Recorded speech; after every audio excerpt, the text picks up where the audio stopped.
Hello, welcome back to Emperor's Path. My name's SBJ, and it's finally time for a TT layout update. Yeah.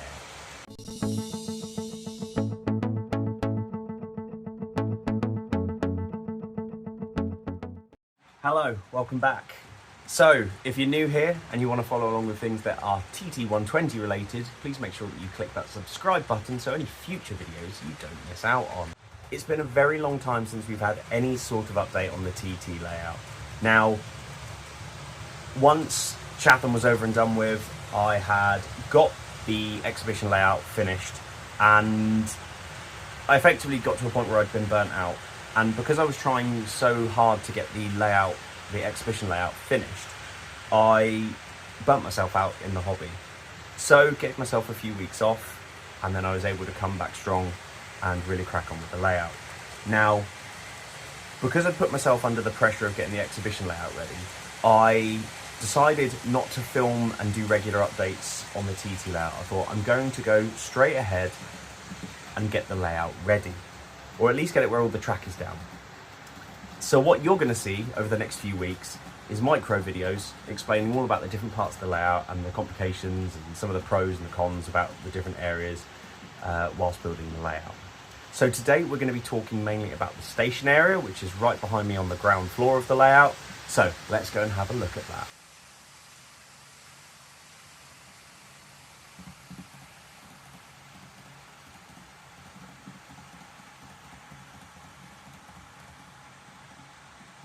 So if you haven't already, go and watch my previous two videos, one of which explains what I'm going to be doing with the layout, how it's going to evolve and all the things on it, and one where I have started the fiddle yard. The main reason I say that is because it will certainly help you with some of the tools that I have picked up already for this project. So once I finished the fiddle yard section, it came out and come round in a curve right down, let's try and work this out, just down here. The curves came out from the fiddle yard, came round here, and I knew that I wanted to put a station in this area. One of my regrets from my 00 gauge layout was that I never actually managed to build the station that I had planned on it. I just couldn't get the platform to work with the track that I'd put in there. One of the things I'd found with platform kits I'd purchased in the past is that you almost need to build your track around your platform, not your platform around your tracks. Now, I know in the real world a lot of platforms out there in stations are curved, and that's one thing that you just can't help with life. And there's a lot of talented people out there who will lay their track down, leave the space for the station, cut the station to the shape that they need to, and everything works perfectly fine. I've tried that many times and it hasn't worked. So one thing I knew I needed to do was I needed to get the platforms purchased, built and painted so that I could start laying the track. Now this meant that whilst I had plenty of the track to do this straight section, and I could have just built it and then adjusted later, I wanted to make sure that the platform was a focal point of this big, long, straight stretch. So I got all of the pieces from In the Greenwood Laser Company. Now these were recommended to me by a friend of mine, Mark, who's actually one of the first people I met in real life who actually started doing TT, and he gave me the advice to have a look at their stuff, and their stuff is really good.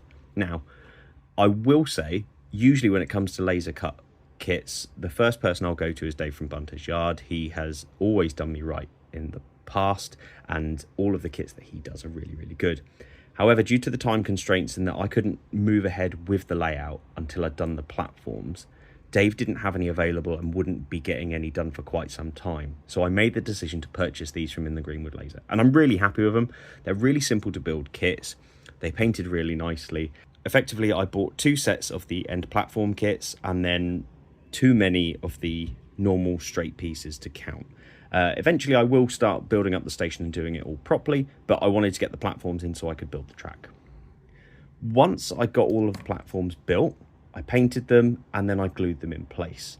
And this means that any track that I put down around it will mold to the platforms, not the other way round, which seems to be the simple way of doing it. One thing I came across that wasn't available in 00 when I looked previously, and I'm sure it is now that I've purchased them in TT, are these. These are little spacers that you put on top of your track next to your station.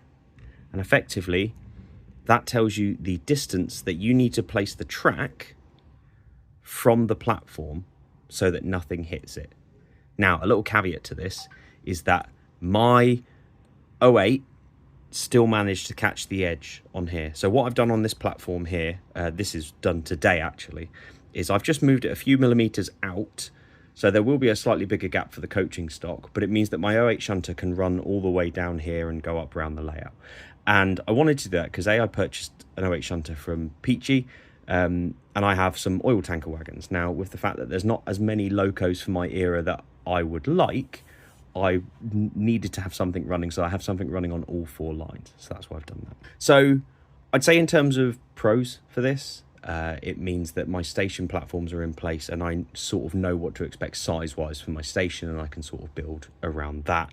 I've brought it far forward on here because I want to use this section of the edge of the baseboard as the retaining walls. So visually it looks like that is where the layout, you could take some pictures from a lower down area and you could see all the locos running up here. That's my plan for the future, and I've got something in mind for how I can do that. Now, I know when I put the first video out, I said that I wanted it to be modelled on Vauxhall, and there's one thing that we seem to get really wrong when it comes to the hobby, where and this is probably a misstep from myself, is that I want to get inspiration from these places but not necessarily model them like for like, because if I did that I wouldn't have enough space to do this.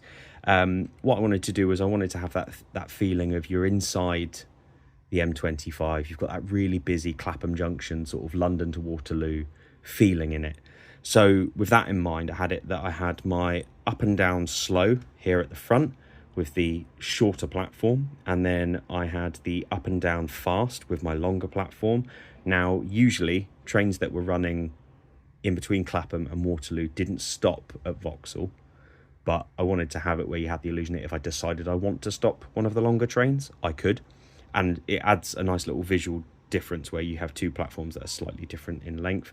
Down the other end, you can't really see it from here, but they are just slightly, this platform is slightly longer on both ends, and it adds a real nice bit of definition to it. The part that I found really difficult about this was I had all this track that I wanted to just start laying so I could actually get the layout built. Those who know me previously will know that I am a very big advocate of having trains running, and then you can sort of crack on with all the scenics and stuff like that. However, I knew from past experiences that if I didn't get the platforms put in, I would struggle with putting them in later down the line. So I thought I'm going to put them in now, which meant that I then needed to take the time to get them painted to a level where I was happy, where I can touch them up later if I need be, but also get them locked in place, ready to go.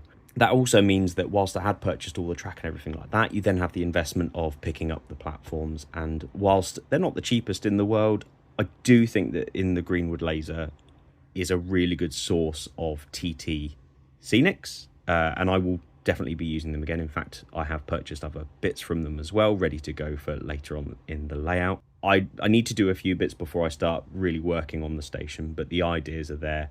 And I've given myself enough space, as you can see, from here to here, that I can build up lots of scenics, or I could leave a bit of space for further tracks or anything like that. So maybe a shuttle system that's going on in the background. If you don't know, I love a shuttle system. I like having something that just goes to and fro. So if I had something like a little DMU eventually that runs up and down this line to the back and then goes off towards the left, that would also be quite cool. I'm going to leave a link in the description below for these little pieces because they are really, really good. I'm pretty sure that they do them in 00 as well. They work brilliantly for doing it in TT. And as you can see, we have quite a long platform in here. The trains that I've been running are 6 coach Mark 1 trains down here on the bottom. And on the fast lane, I have been running a full length HST and an 8 coach Mark II ENF class 50. I'm going to go back to real time, Sam, and we're going to see you out.